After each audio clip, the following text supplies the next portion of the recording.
Welcome back, viewers, to Roo Studios Tekktit 1.2.9G Let's Play series, and this is episode 33. Done a little bit of work around the place, not much though, so we'll get stuck straight into our end farm. But I have been building this big milk lake here. It's a very interesting experiment actually. I'm using the floodgate down here. Okay, and you don't need power on this floodgate. You just need the ME cable for it to work. That's all it's having. Everything's coming out of the bottom, but if the bottom's blocked, it'll come out of any side that's open, so it'll flow. And it actually puts source blocks. It lays source blocks down as liquids into an area. So if you watch it closely, it's been filling up this whole area over the past hour or so. And interestingly enough, as you can see, we get squids growing in milk. The other really interesting thing here is when you jump into the milk, you get haste potion, and you can see underneath, which is pretty cool. Let me just grab some dye here. So it's a pretty interesting setup. This has some unexpected side effects that we had, and unexpected things happening. So that was pretty cool. And we get lots of squid, which is just, yeah, they must like milk. So we have a milky lake happening, and you can see it's starting to put source blocks down, just along there. And it has been flowing now from our ME network for a little while, thinking I've got 500. I've got the level emitter over at the cows to limit it to 500 buckets into the ME system, and I'm getting that much milk that it's actually keeping up with it. So yeah, that's rancher into the milk situation. You've got to be really careful with it and put a level emitter on it, because it will fill your entire fluid storage system up very, very quickly. As you can see, I'm pumping out a whole swag of milk here and having a milk lake. So it's pretty interesting. So I'm going to be making a waterfall. Might even make a couple of waterfalls into this lake and have it looking really flash a little bit later on. Over there in the distance here, I'm starting to grow my sugarcane farm. All that is a harvester, just like the wheat farm and the cactus farm. Again, this one doesn't need any planters or anything like that. It just needs a harvester to gather the second row of sugarcane. It doesn't take the first row like cactus. Just like the cactus does. Alright, so while that's going, I'll have to keep an eye on that. Let's head over to in fact, let's turn this rain off first. Let's head over to our ender farm and get our next stage of our ender farm sorted out, shall we? Okay, here we are. A little bit of work done on it, as you can see. We did this before. I might just put some stairs up here somewhere. Let's see, let's put them up here. Can't go no further than that, so about there. Yeah, about there will do. Yep. Okay. So we've got our conveyor belts laid out down here, and they're all running from inside the spawning areas, and basically making them and forcing the endermen into our area down here to be killed. Okay. One thing I do want to do before I go back, I want to show you something on a sideline that we need to build, help us build this stuff, and it's called Vine Scaffolding. Vine scaffolding is very, very easy to make.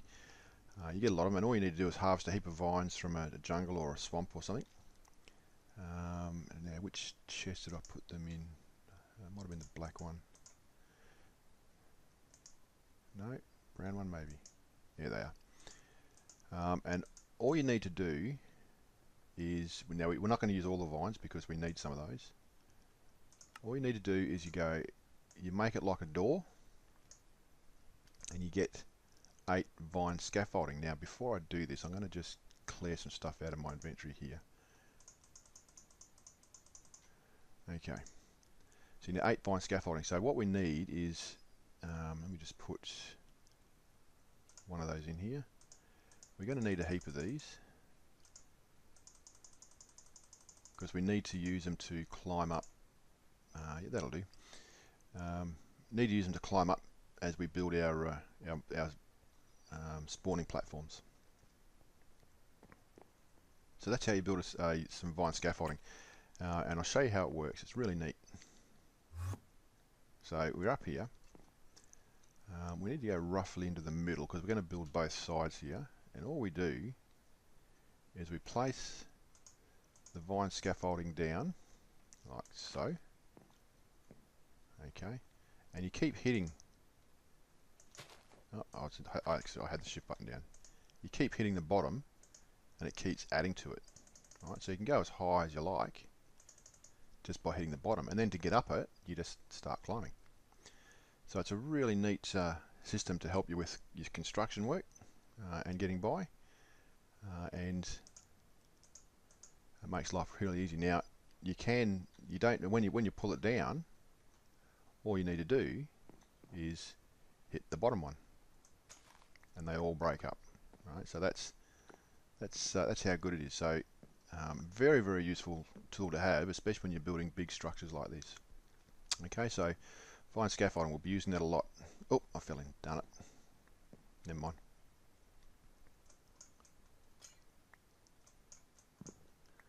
Okay, so on with our rest of our build. So you can see what I've done so far. I've just got to get rid of those. This ring here, it basically goes around the conveyor belts, and it's too high, so the Enderman can't walk out of it, and basically it traps them in, and that forces them on the conveyor belts and into the killing area. So that's the first one, too high. The next block we build, let me get up here.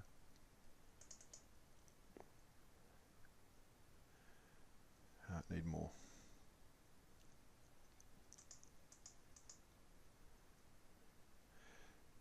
The next section of this trap we build is a fall arrestor, basically.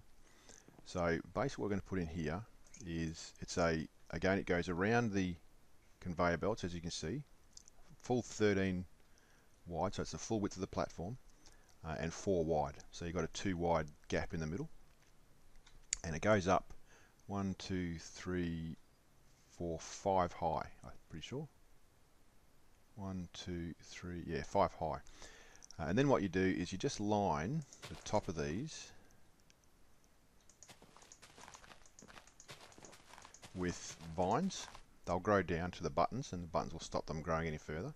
As you can see, the buttons down there, and that's what the buttons are for, to stop things growing any further.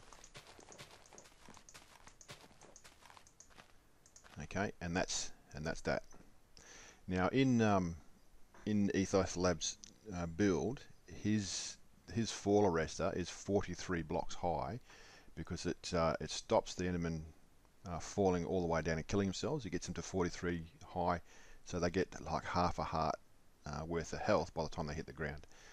We don't need to worry about that, because we have a grinder that will kill them for us and collect all the stuff for us, and that's a continuous thing.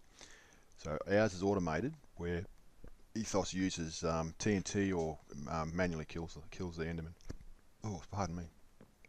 So that's how that works. The next step of it is, again, too high, and we're now starting to build our, was that 2? Yeah. We're now starting to build our platform. So we go around like so.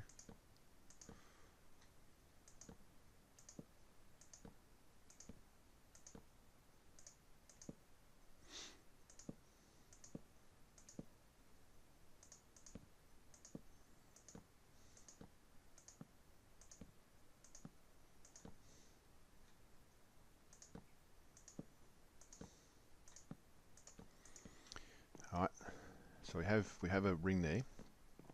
Now what we do is we need to put pistons around each side. So we just come out here, one there, and one here, and then we put a piston here, and we keep working 11 pistons.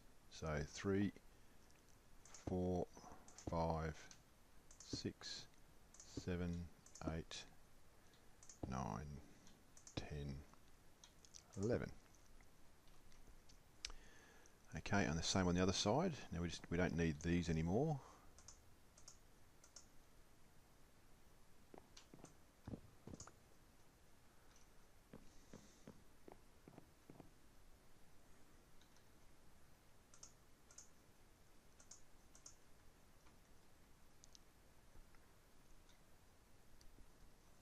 So there and there,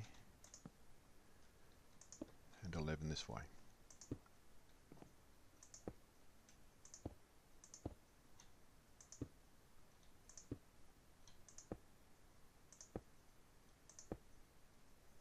And 11. Okay, so what we need to do now we've got these pistons up is fill in the areas so that only Endermen spawn on these pads here. So these end blocks need to be filled up, so we just put a half slab on these at each end. So 1, 2, 3, 4. Okay, and we get rid of that item there, and we do the same over this side.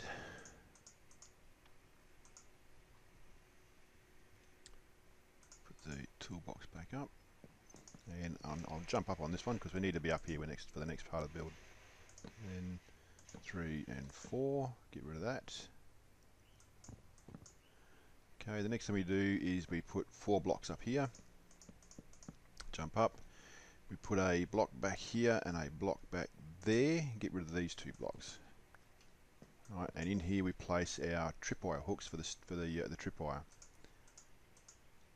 So 1 there and 1 there, and then what we do is we put blocks along the top of the pistons,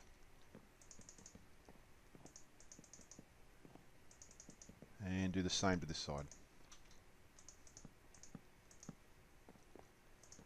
I would encourage you being very careful. Keep that shift button down when you do this sort of work, because you have a lot of expensive stuff in your inventory, and if you fall you end up losing it, and it's just painful because it is a big build and it takes a lot of resources. Okay, and then we build our platform along here, and that's essentially all the layers of the spawning platform. Now we need to add some string in here, like so.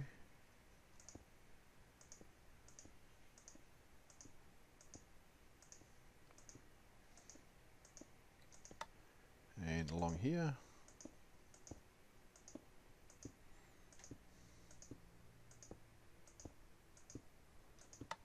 Like that. And that essentially is the a spawning platform. The next layer we put is basically a repeat of the spawning pad below here. Okay, and that's pretty much it, how you do it. So effectively we do need to do something else to this as well, and I'll do it now. And how you build this is up to you, but we do need redstone all the way along here. And what we'll do on this part is we put a clock down here. So let's head down there.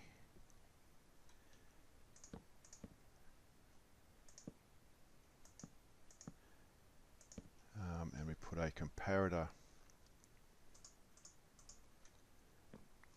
there, make it a negative signal, and we put redstone repeater there, and then we run the redstone signal all the way around like that. Okay, finally we've got to again cover this so Endermen don't spawn on top of it. There and there, and I also put one there and there. Okay, do the same to the other side.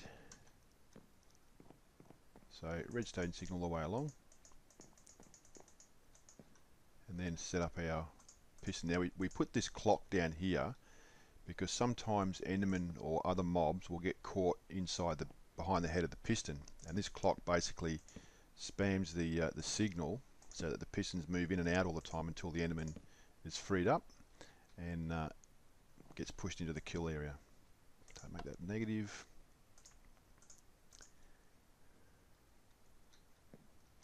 In there. And our signal all the way around there like that. Okay, and that's basically one level of fingers. Now just make sure that when you do this, we cover up all the areas that are open, like that are on half slabs. Don't worry too much about these ones here, because our next level of spawn pads will go directly on top of those blocks there and are directly above the string. Alright, but we cover that one and we cover that one, and that's one spawn pad. Now let me just do I do the other side?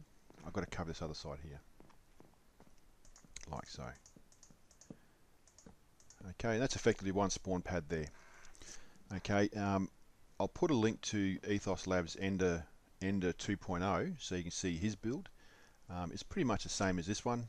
I think he has a shorter fall arrestor than I do, and that's okay. You can make it. I think it's 4. I think mine was 5. I don't think it matters too much. But his is actually higher than mine because he's using vanilla, a Minecraft vanilla episode, and we've got a mod pack that allows us to kill the mobs differently.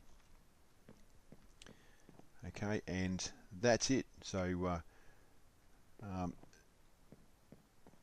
I'll do the rest of this build offline because it's a massive big build. We've got to go much higher, you know, like 20 or 25 up on each side to have this working really effectively. So I'm going to do that off camera, and I will